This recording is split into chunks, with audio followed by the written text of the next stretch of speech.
আরে আরে ধুর ধুর, আমি তো এটা ফেলেই দিব।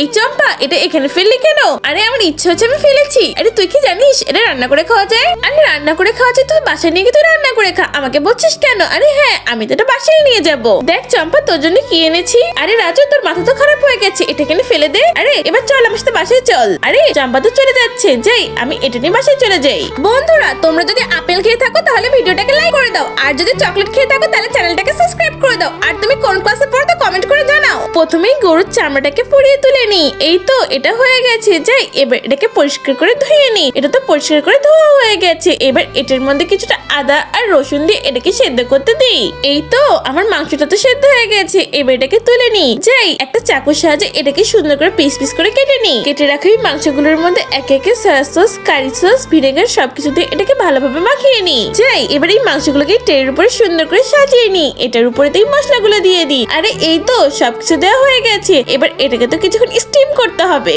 আরে এই তো এটা তো রান্না করা হয়ে গেছে, এবার তো এটা খাওয়ার পালা। আরে তোমরা খেয়ে দেখো এটা খেতে কেমন হয়েছে।